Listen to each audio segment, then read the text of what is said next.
Sehingga Nabi SAW bersabda, "Idza usibtum bi musibatin falyadhkur musibatahu bi." Kalau seumpama kalian itu tertimpa musibah, apapun musibahnya, bayangkan anak meninggal, saudara meninggal, suami meninggal, orang tua meninggal, bagaimana kalau Rasulullah meninggal? Apa yang kita alami daripada musibah-musibah, coba bandingkan dengan musibahnya Nabi Muhammad. Nabi Muhammad lahir dalam keadaan orang tua tidak ada, ayahnya nggak ada. Rasulullah umur 6 tahun, ibunya nggak ada. Bahkan Rasulullah, kalau kita lihat ujiannya dan cobaannya itu sangat luar biasa. Sedih kita mendengar antara suka dan duka. Sukanya karena cintanya kepada Allah, dukanya banyak sekali.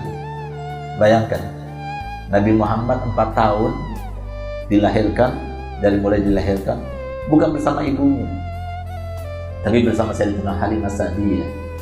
Dia ingin bersama ibunya, ibunya juga ingin bersamanya. Tapi masalahnya dia itu berharap anak ini nanti ke depan, di masa depan, menjadi orang yang hebat, menjadi orang yang luar biasa. Sehingga apa? Ibunya mau berkorban.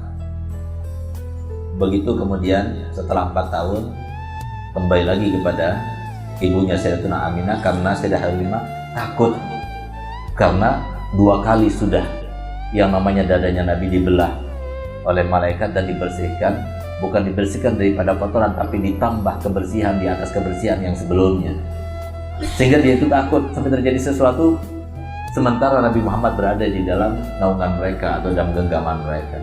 Dikembalikan kepada Sayyidah 2 tahun bersamanya, senang-senang bersama ibunya, tidur bersama ibunya, kemana-mana bersama ibunya.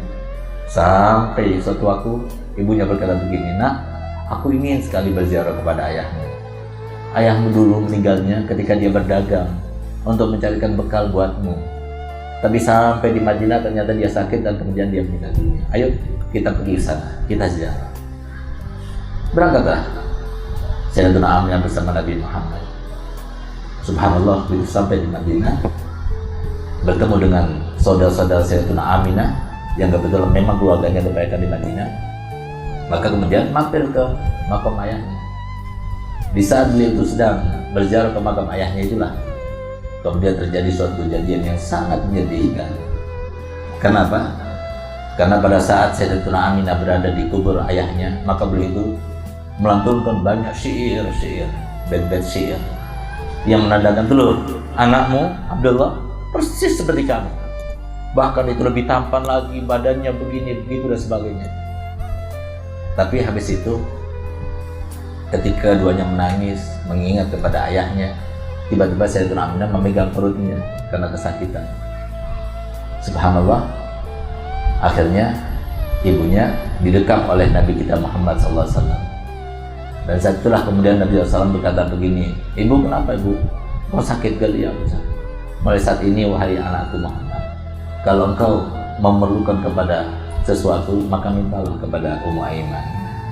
Siapa Ummu Aiman? Budaknya, bukan siapa-siapa. Dan betul, ternyata nggak lama kemudian ibunya meninggal dunia. Baru 2 tahun kumpul sama ibunya meninggal dunia. Pulanglah dia. Sementara kakeknya Syekh Abdul Muthalib merasa gelisah, terus setiap hari melihat di jendela. Setiap ada kafilah datang dia mendekat, apakah di situ ada Nabi Muhammad? Sampai suatu itu dia itu melihat ada sebuah unta, 2 unta, tapi satu saja yang ditunggangi, tapi unta yang lainnya tidak ada penunggang. Sehingga begitu melihat, itu cucuku Muhammad. Kenapa di unta yang satunya itu kosong? Pasti terjadi sesuatu. Dia pergi disusul, dan benar.